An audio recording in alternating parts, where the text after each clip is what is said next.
মানে কুণাল ঘোষ বলেছিলেন 2014 সালে যে মুখ্যমন্ত্রীর বাড়িতে গিয়ে তল্লাশি করুন, মুখ্যমন্ত্রীর বাড়িতে টাকা লুকানো আছে। সিবিআই গেছিল সেদিনকে, সিবিআই এর কাস্টাডিতে ছিলেন সেই সময়তে, সিবিআই মামলা দেখভাল করছিল। মুখ্যমন্ত্রীর কাছে সেদিনকে সিবিআই গিয়েছিলেন, মুখ্যমন্ত্রীর কাছে সেদিন সিবিআই যাননি।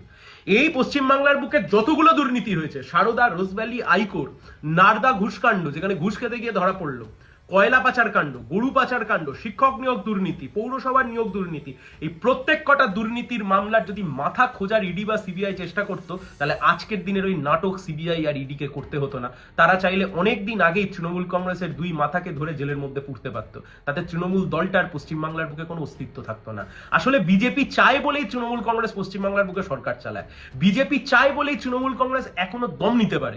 বিজেপি চায় বলেই, বিজেপির দিল্লির নেতারা, রাজ্যের নেতারা কি বললো কিছু যায় আসে না, দিল্লির নেতারা চাই বলেই এই মুহূর্তে এখনো অবধি তৃণমূল কংগ্রেস বহাল তবিয়াতে সরকারে বসে আছে।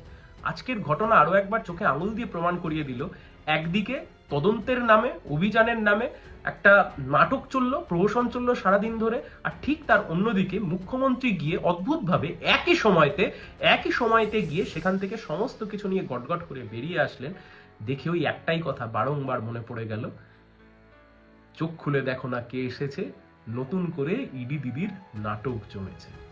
বাংলার মানুষের কাছে একটাই অনুরোধ, এই নাটকে ভুলে যাবেন না, এই বাইনারি তৈরির চেষ্টায় নিজেদেরকে ভুলিয়ে দেবেন না, কখনো ভুলিয়ে দেবেন না যে তৃণমূলের করা এই এক একটা দুর্নীতি, সেই দুর্নীতির তদন্ত না হওয়ার পেছনে যদি কেউ যুক্ত হয়ে গিয়ে থাকে, তা কেবলমাত্র বিজেপির কেন্দ্রের সরকার। এই কথা শুধু আর আজকে আমরা বলছি না, তৃণমূল বা বিজেপির সাংসদ, তমলুকের সাংসদ, প্রাক্তন বিচারপতি অভিজিৎ গঙ্গোপাধ্যায় পর্যন্ত আজকে একই কথা বলতে বাধ্য হচ্ছে। সবাই ভালো থাকবেন।